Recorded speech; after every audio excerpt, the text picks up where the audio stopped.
Hi, my name is Matt from Three-Sided Cube, and if you were expecting Duncan, then apologies.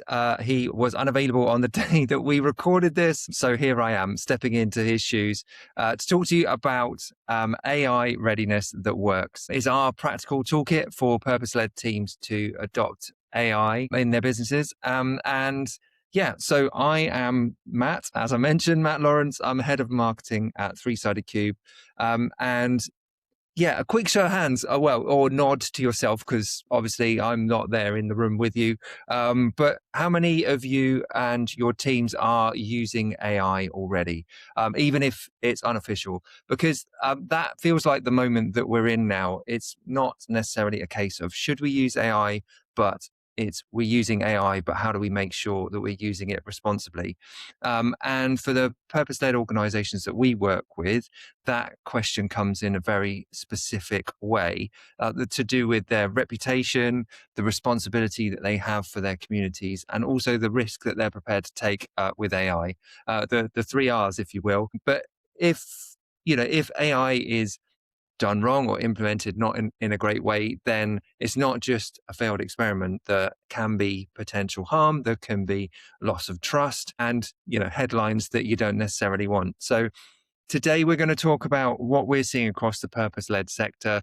We're going to share some of the insights from the research that we've done. It's the third time we've done it. And also to point to the toolkit that we put together to help purpose-led organizations in their adoption journey and to help them to adopt AI in 6 steps.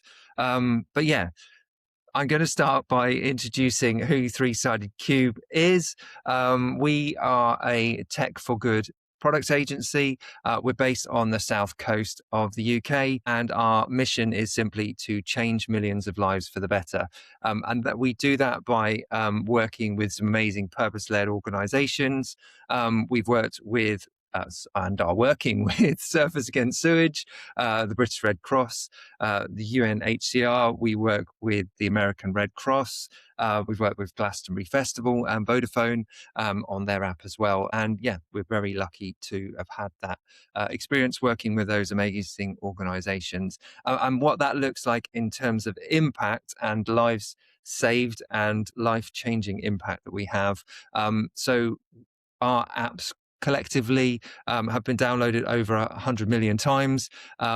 With the work that we've been doing with the American Red Cross, we've helped 19 million blood donations. We've helped $32 million in donation revenue, and we've helped to send over 1 billion life-saving notifications. So when we're talking about responsible tech, we're not just doing it from the sidelines. We're very much involved in the work and helping to collaborate with those amazing organizations.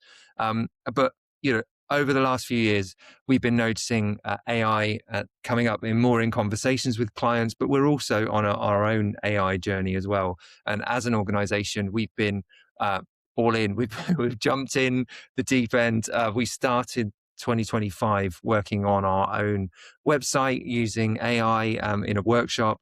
We've had various hack days since, getting the team used to using AI and coming up with innovative ways to adopt it, but also ways where it hasn't necessarily worked as we thought it would, and coming up with our own parameters around how and when we are using AI. So I wanted to take a minute now to share with you some of the findings from our research. As I mentioned, it's the third time that we've done this research, and we do it every year.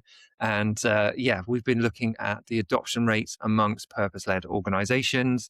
And this was the first time where it felt like we'd reached a milestone in terms of AI adoption in the sector. And, it's definitely a real thing, and adoption is getting deeper.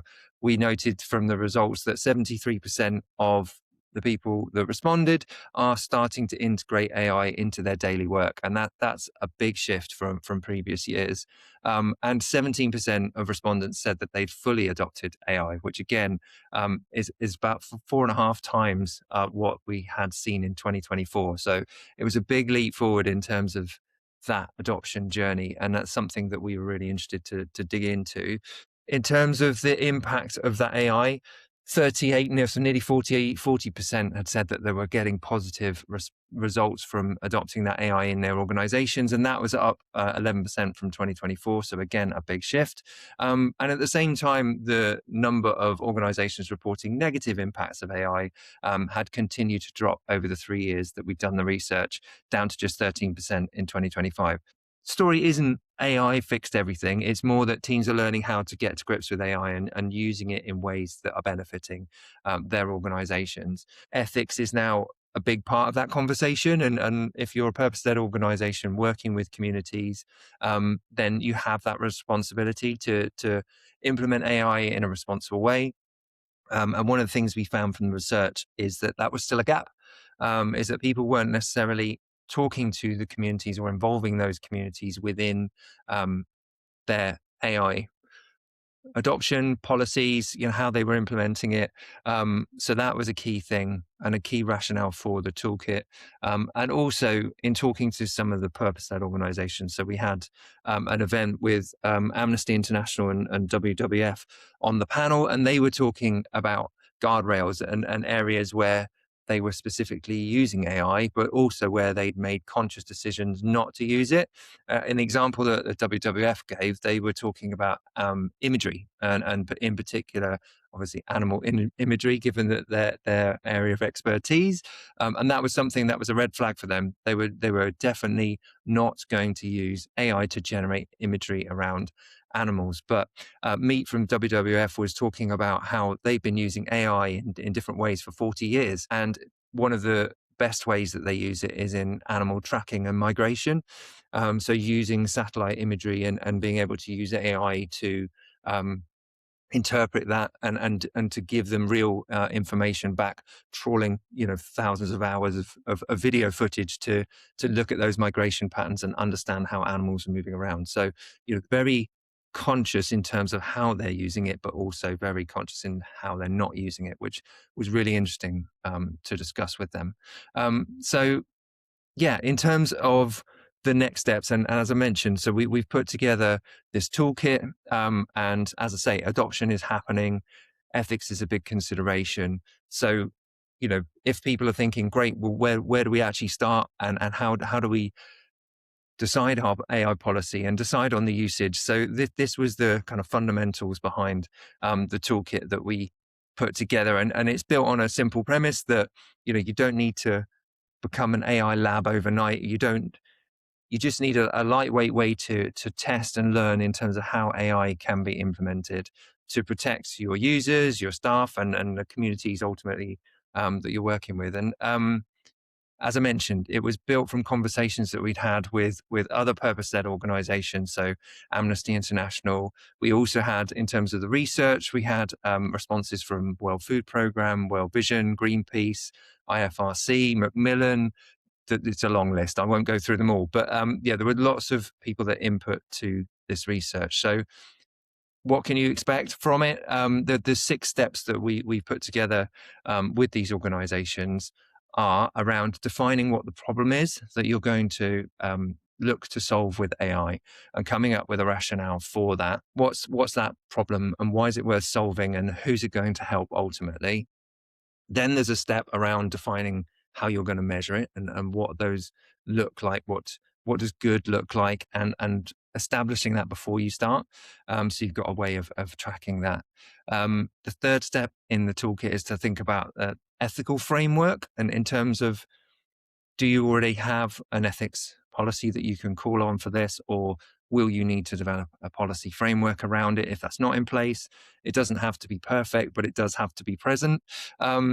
Step 4 is around gaining community feedback. And this, as I mentioned in the research, was a big area that was underutilized potentially. So have you planned in a feedback step in that AI adoption journey with the people that are ultimately going to be impacted by it in terms of positive outcomes?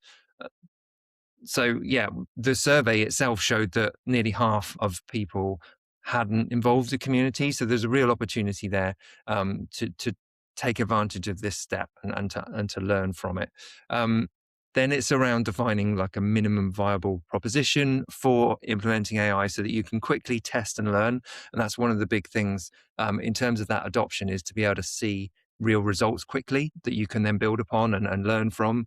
So that's a really important step on the process. And the last one is around building in an escape hatch. So, what is the rollback plan if what you determine from AI isn't what you thought you were going to see, and how can you learn from that? And then, it's a cyclical program, so you can start and shift and make changes to the AI adoption, and hopefully end up at something that will be beneficial to everyone.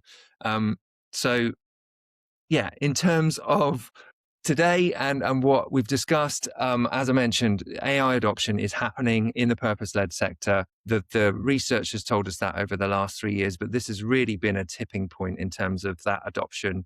And we're starting to see that and be able to learn from the people that are already on that journey. That was one of the key things for us in putting that event together, was to bring in real accounts from people that had already taken that journey. So we're encouraging you to download the toolkit if it's of interest.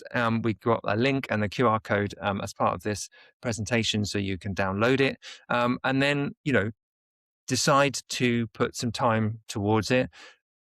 Commit to 1 or 2 steps over the next couple of weeks, and that will be the opportunity to then learn from that and learn the ways that AI can positively impact your organization. And if you're already further along, like, you don't need to start at step 1.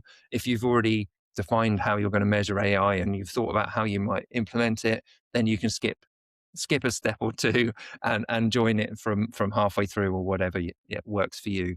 Our goal is to encourage AI adoption. We've had some amazing accounts from people that have already taken that journey. We've built that into what this toolkit stands for. So I'm hoping that it'll be of interest. I'm hoping that you will download it. And yeah, thank you very much for listening.